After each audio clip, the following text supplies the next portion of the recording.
Hello pet parents, Robert Semro here at BlogPaws 2015, and I've got to tell you, again, we have got someone who is really wonderful, someone who's entertaining everybody, and truly a rising star here at the BlogPaws Conference.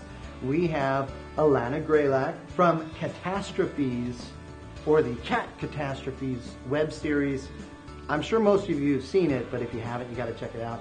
Alana, what are you doing down here, though, at BlogPaws? BlogPaws has been a really awesome experience for me right from the get-go. We were making cat films, and I started a blog right around the same time, and just got really into the BlogPaws crowd, and it was so helpful for me. I didn't want to miss any of the years, so this is my third year in a row, and it's been awesome. I've met tons of great people, and I would definitely recommend it to anybody who's a blogger or in social media. Yeah, it's a lot of fun. You get to meet a lot of wonderful people. And I know that this is actually where we first got exposed to you and what you were doing. Let's share with the audience what CATastrophes is all about. So, CATastrophes web series, it grew out of our love for making films. My husband and I are filmmakers, and we've been doing it since about 2010. We made our first cat film for the Cat Dance Film Festival in, I want to say 2013. And it took off really well. And so we made another one, and then they asked us to make another one, and so we thought, let's make a series out of this. So we make a point of using as many adoptable cats as we can, and we also cast a lot of our cats, which are all rescues. And we've even just recently adopted 2 more kittens because of the web series, because we needed some extras. We needed some stars. We borrowed them from a rescue, and we didn't give them back. I love it. That's great. So we're trying to raise awareness for rescue, but we're trying to do it in a funny way, to try and capture an audience that, may look the other way when they see something sad or something a little bit more heartbreaking. And we're hoping that we can really get people more engaged on the topic of adoption who otherwise wouldn't be interested in it. Sure. Well, and I think one of the things that it does, too, is it demonstrates how wonderful all of these animals are.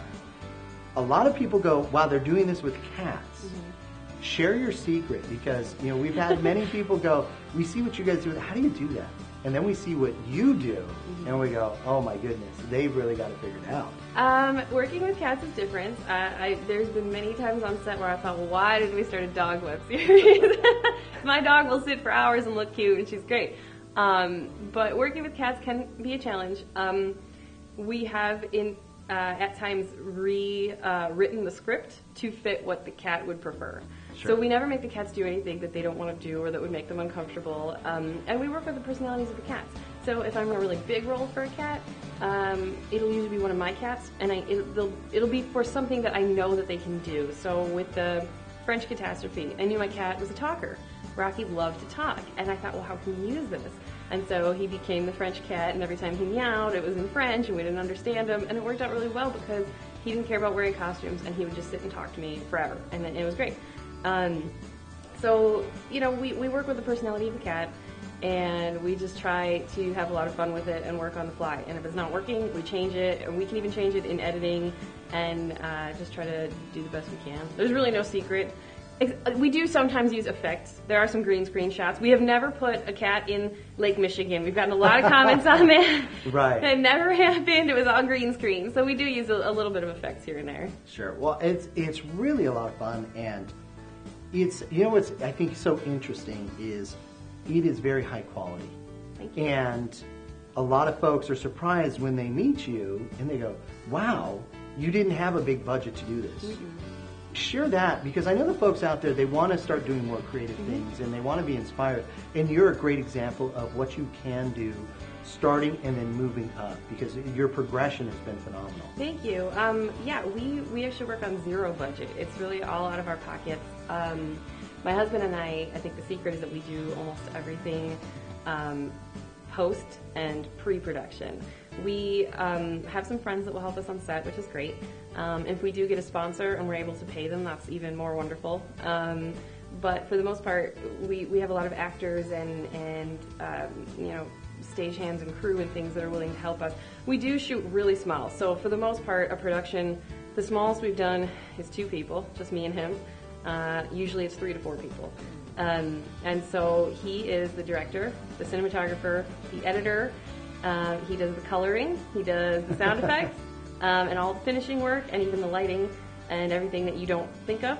I do the script writing, I do the music, so all the music is done by me. I don't have any other. It's all done on the computer. And so I trained for like a year to be able to do that at an internship in Chicago at a music production house. So yeah, I think the secret is just learning and not being afraid to experiment. He wanted to learn how to color. He contacted a few colorists, asked them how to do it, took a few lessons, and started doing it on his own. And we're just not afraid to make mistakes, I guess, is the thing, and just try to learn new stuff as much as we can. Well, and you're doing it out of passion. Every time I talk to you, they're so passionate about it. And you hear it all the time, and a lot of people roll their eyes and go, oh, it's such a cliche. But it's true, and you see it coming through. Now, I've got to ask you, because I know you're involved with these, we're seeing a lot of cat film festivals and whatnot coming out. How much fun is that? It is a lot of fun. We've been to a few of them now, and it's really cool. Our first experience with that was we came in runner-up for the Golden Kitty the second year of the Internet Cat Video Film Festival. We lost to Grumpy Cat by what I hear was fewer than 300 votes, which heartbreak every time. I feel like, I should have voted for myself just a few more times. It's been really fun. It's been really exciting. We partnered with Discovery last year, and so they sent us out to Minnesota. We've met really awesome people. We've been able to wear lots of cat ears and cat tattoos and go and talk to all these people. And it's a little surreal because a lot of people are like, "What do you do?" And I was like, I make cat videos, and they're like, explain. So it's never a simple answer. What do you do is never a simple answer for me, but it's cool, and it's fun, and I don't know how long it's going to go on, but I'm enjoying it right now. Well, let's make sure the folks know where they can get more information and follow all the fun things. Yeah, so they can go to youtube.com/CATastrophes. We're also on Facebook at CATastrophes, as well as Twitter at the same. We would love it if they would follow or subscribe to our YouTube page.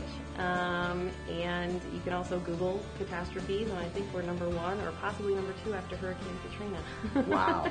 Well, that just shows the power of cat videos. Cat videos, that's the future. Folks, check it out. So much fun. And for those of you out there that say, I'm not a cat person, you know what? You will enjoy these. These are really clever. They are fully developed. I really enjoy each time I see one. So keep up the great work. It's really entertaining and sending a great message to a lot of people. Thank you very much. That's our goal, and we're really proud to hear that it's getting across and people are enjoying it. So thank you very much. Thank you.